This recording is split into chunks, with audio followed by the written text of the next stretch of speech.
Welcome, Hamish. Come to the table. Thanks for coming in. Page 38 as well. Fire away. You've got 5 minutes. Yes. Press the button. Don't touch the microphone. Can you hear me now? Yeah, so Okay. when it's green, it's on, Okay. and it just stays on, and that means the people who are attending. Right. Oh, yeah, sorry, okay. Tim. The people who are on Zoom can hear you then. Cool. As So well. if it goes red, I know you've cut me off. Yeah, that's right. Keep an eye on it. Fire away. Okay. Good morning, Mayor and councillors. My name is Sorry, Hamish. I'm the deputy mayor. Oh, sorry. Good but morning, thank deputy. you. Good morning, deputy mayor. Apologies. It's an aspirational title. My name is Hamish Scott, and I live in Merivale. I would like to begin by saying a huge thank you to all council team members involved in promoting, designing and implementing the Slow Speed Neighbourhoods initiative. I believe there are many positive benefits stemming from this. Do I need to read out my original submission that I added to that map? Would that help?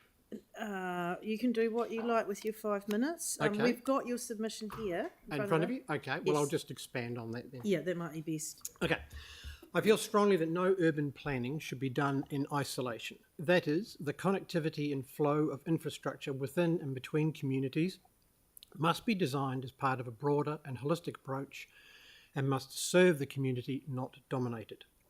To this point, Merivale now faces a few new challenges as a neighbourhood.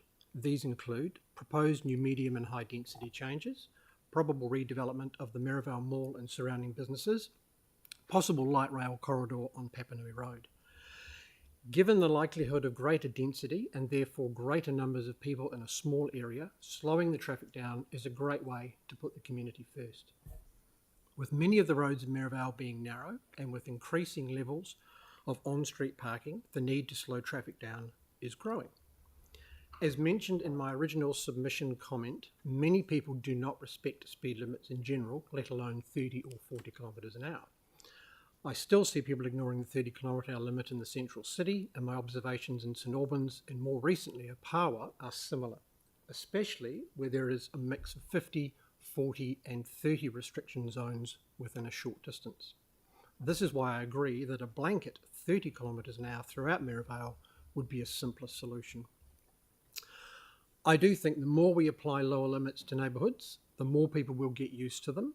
The main challenge, not just for Merivale, is often non-local cut-through traffic, particularly during peak movements. In my area, Leinster Road, Aikmans Road, Office Road, where I hail from, Rugby Street and Merivale Lane are all treated in this manner to some extent. Rugby Street and Winchester Street see disrespectful speeds in the wider sections. The narrower section of Rugby Street towards Papanui Road supports the case for traffic calming measures as speeds are slower there.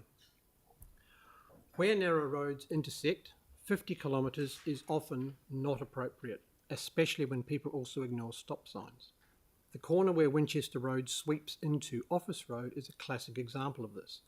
I have seen many near misses due to people refusing to slow down when approaching this corner from both directions and then running straight into constricted traffic in the Office Road section heading to the mall.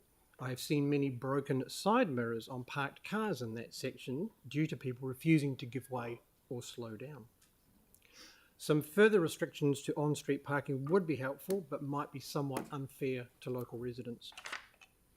So when introducing lower speeds, this must, in my opinion, be accompanied by physical traffic calming facets, such as narrowed entrances to roads, speed bumps, raised intersections and pedestrian crossings, and pedestrian and cycling priority pathways.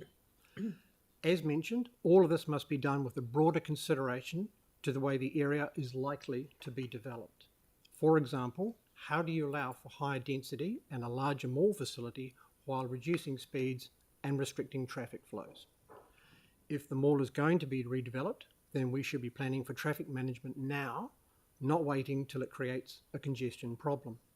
Papanui Road may well be a major corridor, but it is already a busy and sometimes congested one. Another consideration with slower speeds is that because many of the narrow roads in Merivale result in some narrow and inclined footpaths, This makes it difficult for someone in a wheelchair or scooter to move about easily, especially on bin day. Add to this the many cars driving at discourteous speeds very close by. I suspect that might be quite intimidating. Slowing traffic down and prioritising pedestrian movements will be a great way to make sure all residents feel safe to move about within their community. Thank you very much. Very good, very clear. No questions today for Hamish? No? All right. No questions? Thank you very much. And you're not the first person to make those comments as well. Sure. Oh, your comments about the holistic thing was quite unique, but a lot of people have talked about the engineering of streets to encourage slowing down. And of course, that does come with a lot of money, but we do have Yes. the LCP coming up. You never know. Very mindful of that. Okay, thank you. Thank you very much. Have a And great thanks day. everyone for coming back on time. So we now have a break until 10:50. So please be back at 10:45.